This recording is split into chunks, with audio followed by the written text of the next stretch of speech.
আসসালামু আলাইকুম। আশা করি আপনারা সকলেই ভালো আছেন। আজকে যে বইটি নিয়ে কথা বলবো, বইটির নাম 'কাঠগোলাপ'।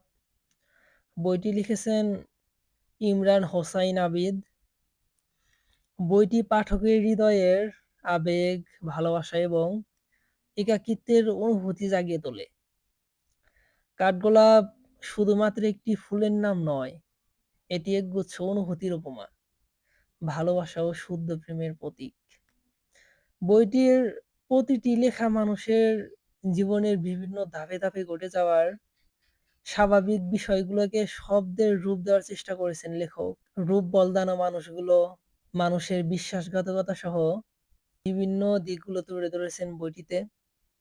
এই বইটি পড়তে নিয়ে আপনার মনে হবে এই বইটির প্রতিটি শব্দ যেন আপনাকে ঘিরেই সৃষ্টি। যদি আপনি আবেগপ্রবল হন, যদি শব্দের ভেতর জীবনে স্পর্শ খুঁজে পেতে চান, যদি নিঃশব্দ ভালোবাসাকে কবিতায় ধরতে চান, তাহলে 'কাঠগোলাপ' বইটি আপনার জন্যই। বইটি পড়ে আমার ভালো লেগেছে। আশা করি আপনাদেরও ভালো লাগবে।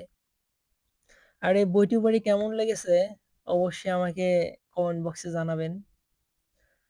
আর আপনারা কিরকম বই রিভিউ চান অবশ্যই আমাকে বলবেন।